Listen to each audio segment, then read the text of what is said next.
Morning. कैसे हैं आप? मैं भूदेव शर्मा आपको हिंदी ऑनलाइन क्लासेज में हार्दिक स्वागत करता हूं। आज आप 11th क्लास के लिए ग्रामर का एक नया चैप्टर पढ़ने जा रहे हैं और वह है शब्द विचार। शब्द विचार यानी कि शब्द की परिभाषा।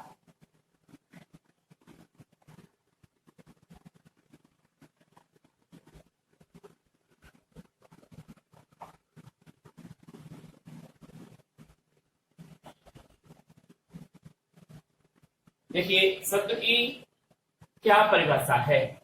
परिभाषा देखिए, दो या दो से अधिक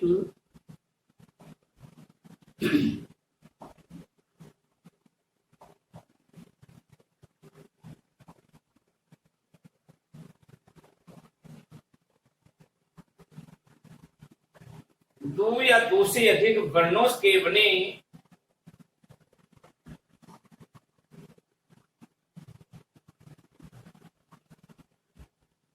दो या दो से अधिक वर्णों से बने सार्थक ध्वनि समूह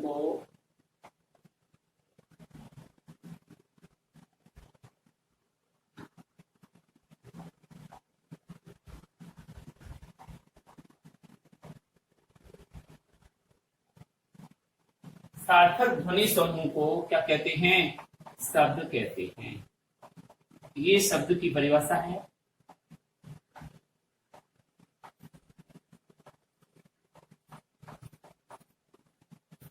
दो या दो से अधिक वर्णों के सार्थक ध्वनि से दो या दो से अधिक वर्णों से बने सार्थक ध्वनि के समूह को क्या कहते हैं? वर्ण कहते हैं। यानी एक से अधिक वर्ण जब आ जाते हैं, जैसे एक, दो, तीन, जैसे 6 वर्ण ही है। इसको करेंगे का, आ, म, अ, ल और आ। कितने वर्णों से जाकर के ये बना है? तो दो या दो से अधिक वर्णों के सार्थक ध्वनि समूह को क्या कहते हैं? कमल कहते हैं। तो ये यहां पर सार्थक ध्वनि निकली क, अ, म, अ, ल, अ। तो सार्थक ध्वनि समूह को क्या कहते हैं? शब्द कहते हैं। ठीक है। अब आता है शब्द की भेद।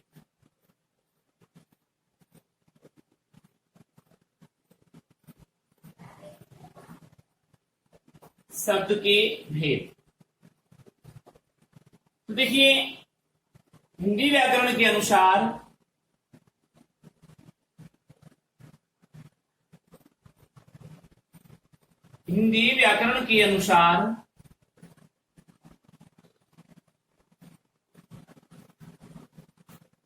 शब्द के निम्न 4 भेद होते हैं।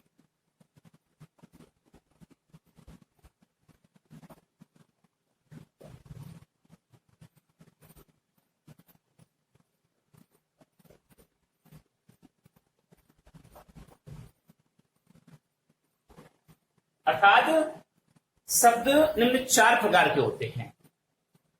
हिंदी व्याकरण के अनुसार शब्द निम्न प्रकार के होते हैं। कौन कौन से होते हैं? वो 4 देखिए। नंबर 1, उत्पत्ति के आधार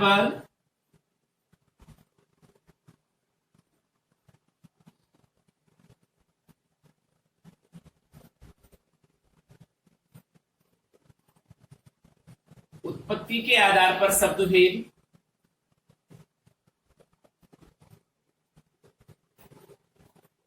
नंबर 2, रचना के आधार पर शब्द भेद।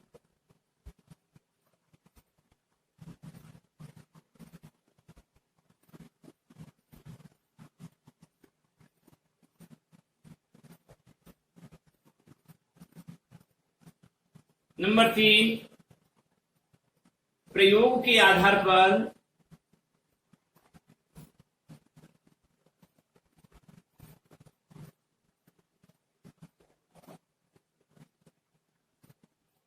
शब्दभेद। और नंबर 4, अर्थ के आधार पर शब्दभेद।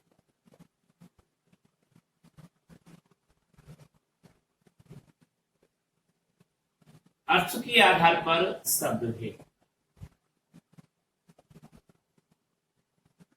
ये 4 प्रकार के शब्द हमारे व्याकरण में हैं। उत्पत्ति के आधार पर शब्दभेद,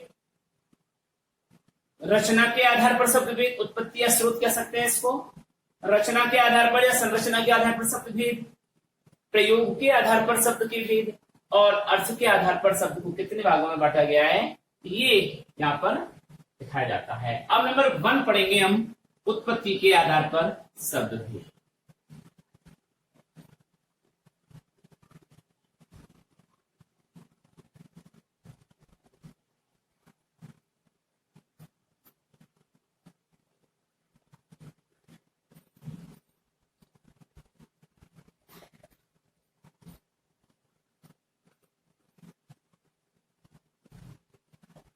उत्पत्ति के आधार पर शब्दभेद पढ़ेंगे।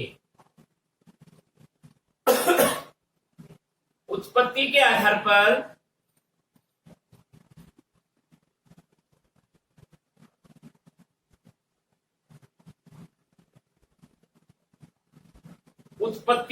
पर शब्द के निम्न 5 उपभेद होते हैं।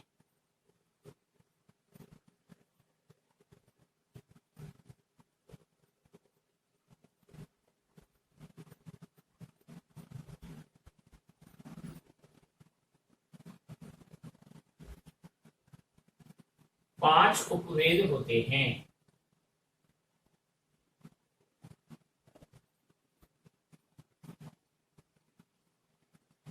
उत्पत्ति के आधार पर हमने शब्दों को बांटा, और उत्पत्ति के आधार पर शब्द के निम्न 5 भेद कौन कौन से होते हैं वो आप अब देख लीजिए। नंबर 1,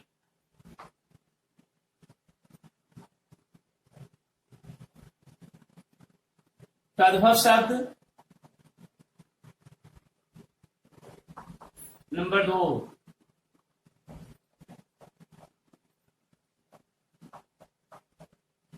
तत्सम शब्द। अभी तद्भव तत्सम को आप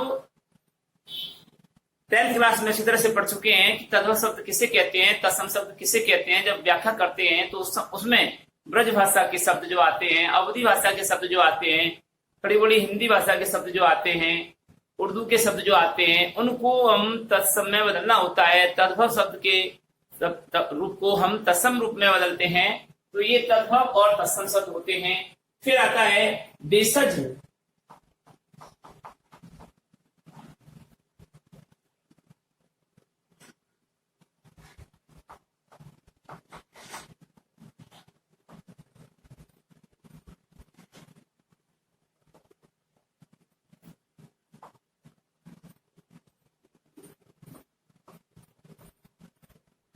ये प्रमुख से 4 प्रकार के माने गए हैं, तद्भव, तत्सम, देशज, विदेशज, और एक संकर और होता है जो हमारे प्राय व्याकरण में लुप्त है।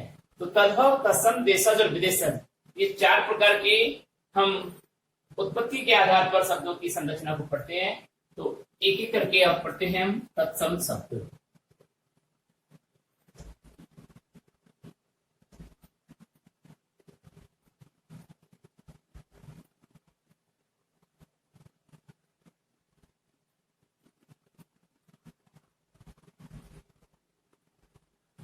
इसमें 5वां भी है, वो है संकर।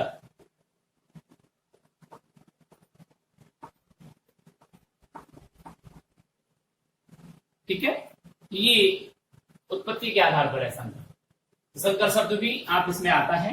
तो यहाँ पर निम्न 5 प्रकार के हो गए ना। उत्पत्ति के आधार पर शब्द के निम्न 5 उपभेद होते हैं। क्या? तद्भव, तत्सम, देशज, विदेशज और संकर शब्द। ठीक है, अब हम पढ़ेंगे नंबर 1, तद्भव शब्द।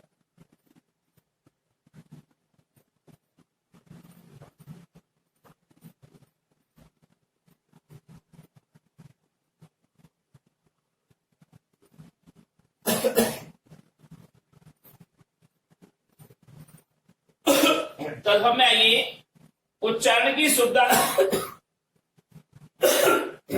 उच्चारण की सुविधा अनुसार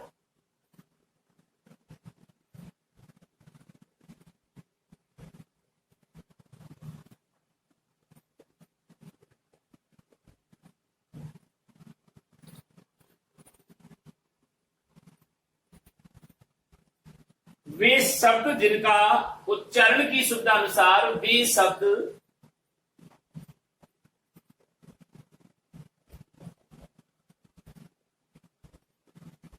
वे शब्द जिनका हिंदी में रूप परिवर्तन हो गया है, उच्चारण की सुविधा अनुसार वे शब्द जिनका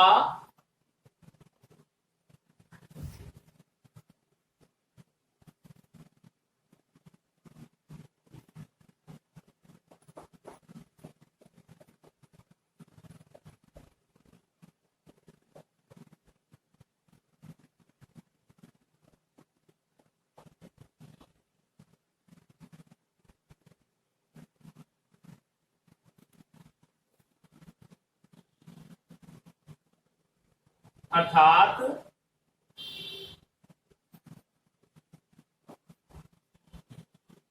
वे शब्द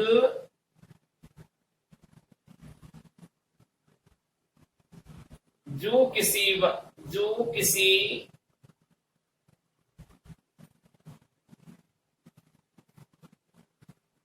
भाषा में प्रयुक्त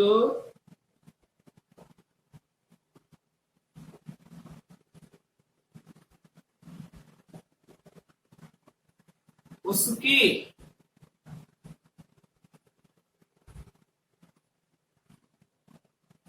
मूल भाषा के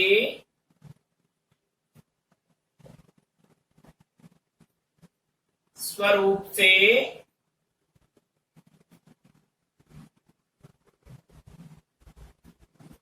हिंदी में रूप परिवर्तन हो गया है।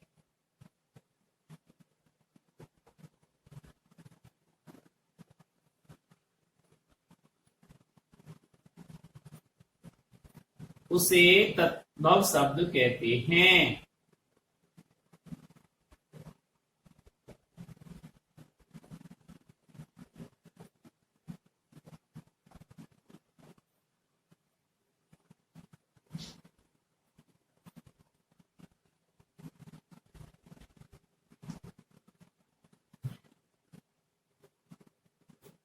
जैसे अब इसको पढ़ने से पहले हमको तत्सम शब्द को समझना होगा। इसको समझने से पहले कि किसी भाषा के यहाँ तत्व में ये तत्सम है, तो हमको समझना होगा कि जो किसी भाषा में प्रयुक्त उसके मूल भाषा के स्वरूप में, यानी मूल भाषा के शब्दों को तत्सम शब्द कहते हैं। और मूल भाषा हिंदी की मूल भाषा संस्कृत है, तो वे संस्कृत के शब्द जो हिंदी में अपनी मूल रूप में प्रयुक्त किए जाते हैं, अपनी मूल भाषा के रूप में प्रयुक्त किए जाते हैं, उन्हें तत्सम कहते हैं। और उन तत्सम शब्दों का हिंदी रूपांतरण, हिंदी में पर्याय कर देने के रूप को ही हम तद्भव कहते हैं। जैसे अट्टालिका एक शब्द है,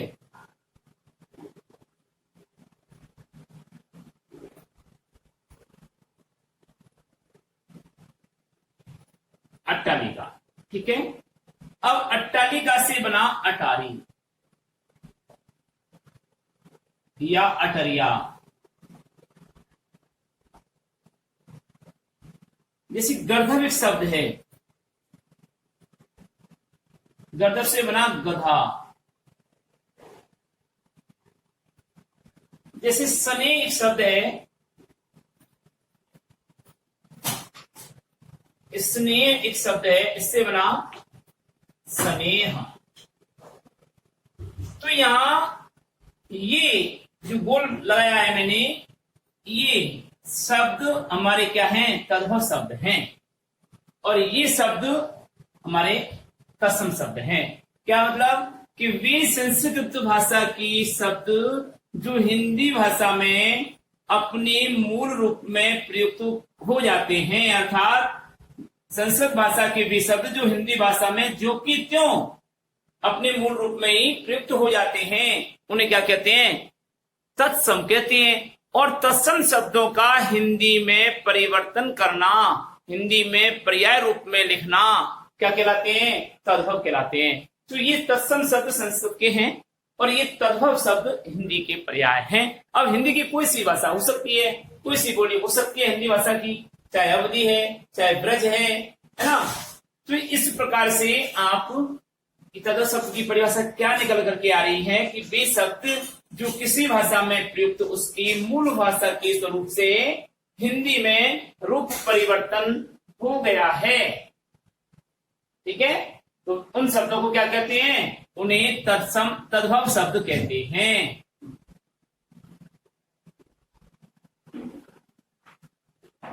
ठीक है, अब आता है तत्सम।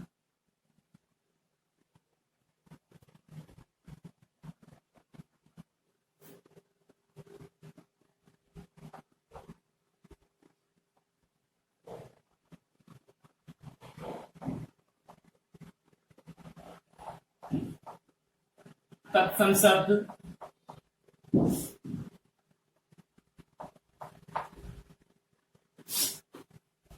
तत्सम शब्द में देखिए, किसी भाषा में प्रयुक्त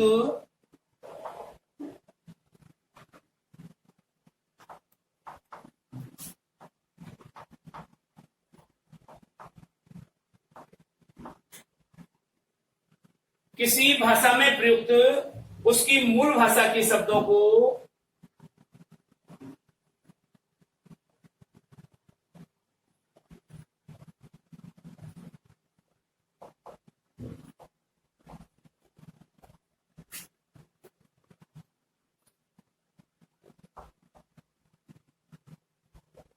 किसी भाषा में प्रयुक्त उसकी मूल भाषा के शब्दों को तत्सम शब्द कहते हैं।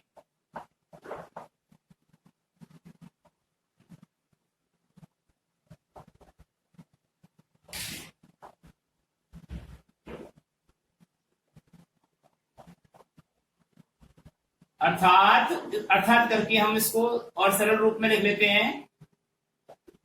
अर्थात परिभाषा यहां से लिखते हैं, संस्कृत भाषा की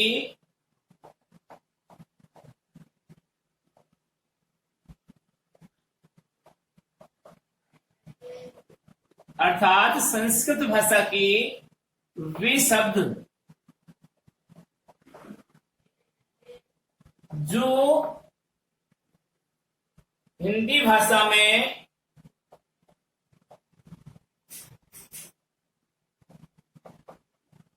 संस्कृत भाषा के वे शब्द जो हिंदी भाषा में ज्यों के त्यों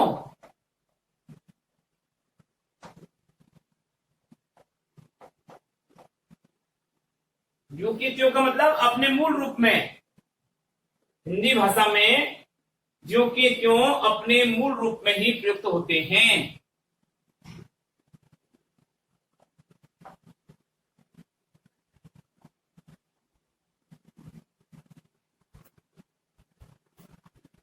अब मूल रूप क्या हुआ? संस्कृत रूप, जिसको हम कहते हैं संस्कृत रूप में।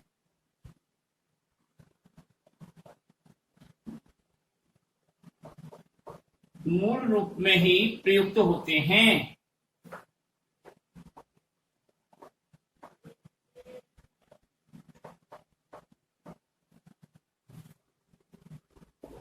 उन्हें तत्सम शब्द कहते हैं।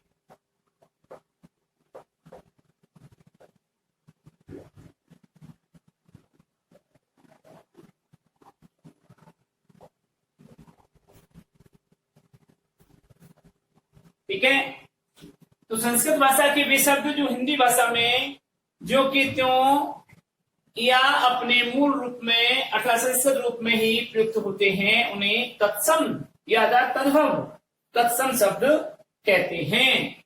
अब कैसे साहब, कौन कौन से होते हैं देखिए।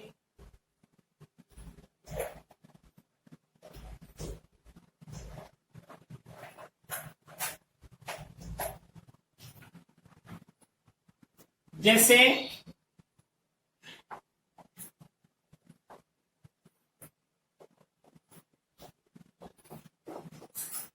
अट्टालिका, ठीक है, जैसे गर्धव,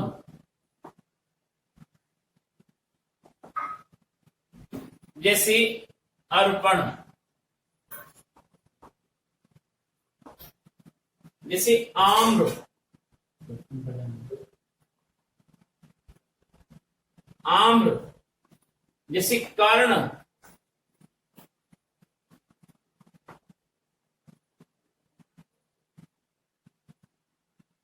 चक्षु, लकड़ी, काष्ठ इत्यादि। ये संस्कृत के रूप है। अट्टालिका को अटारी कहते हैं, गद्दर को गधा कहते हैं, अर्पण कहते हैं, आम कहते हैं, कान कहते हैं, आंख या नेत्र कहते हैं, आंख कहते हैं, लकड़ी कहते हैं। तो ये तत्सम शब्द की क्या परिभाषा हुई कि वे शब्द जो हिंदी भाषा में अपनी मूल भाषा में ज्यों के त्यों अर्थात संस्कृत रूप में ही प्रयुक्त होते हैं। वे शब्द संस्कृत भाषा के वे शब्द जो हिंदी भाषा में ज्यों के त्यों अपने मूल रूप में ही प्रयुक्त होते हैं, अर्थात हिंदी में जब लिखते हैं, कन्वर्ट करते हैं, तो अपने मूल रूप में एज इट इज वहां प्रयुक्त होते हैं। उन्हें क्या कहते हैं? तत्सम शब्द कहते हैं। ठीक है, उदाहरण हमने दिया अट्टालिका, गर्दभ, अर्पण, आम, कर्ण, चक्षु, काष्ठ इत्यादि, ये हमारे हैं तत्सम शब्द। अब इसका चार्ट देखिए, एग्जाम्पल और देख लीजिए। इधर तो आएगा आपके तत्सम शब्द और इधर आएगा तद्भव शब्द। ठीक है, तो देखिए जैसे अकार,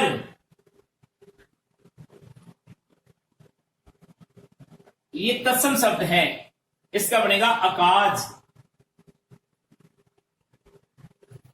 जैसे कार्य, इसका बनेगा काज। ठीक है, जैसे अग्नि,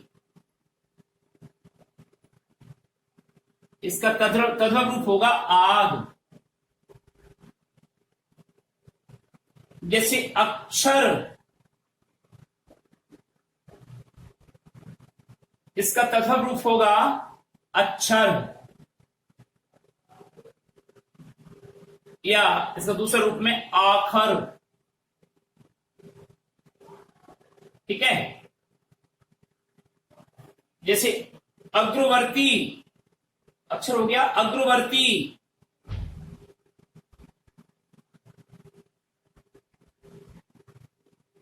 अग्रवर्ती यानी अगाड़ी।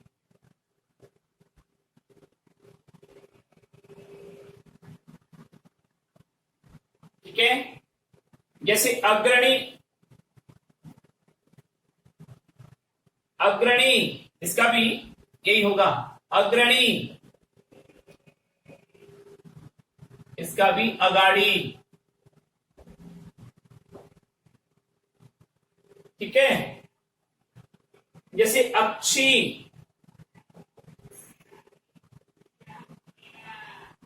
अब अक्षी को आंख भी कहते हैं और नेत्र भी कहते हैं। नेत्र हो जाता है तत्सम आंख। जैसे नेत्र, इसका भी आंख। जितने रूप है वो साथ साथ ही हम आपको कराते जा रहे हैं। जैसे अग्र, आगे, अगम्य, अगम, अगम यानी नहीं जा सकते जहां पर। जैसे अध्य, आज। जैसे अंध,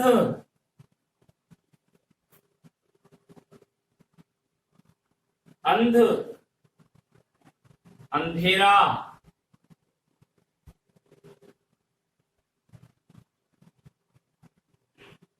अनुस्वार नहीं लगेगा, अनुनासिक बनेगा।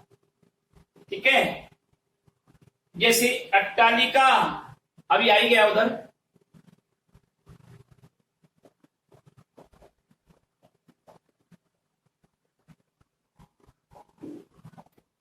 अटारी, जैसे अमावस,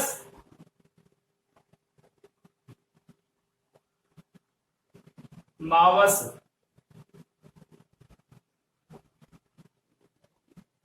अमावस का क्या हो जाता है,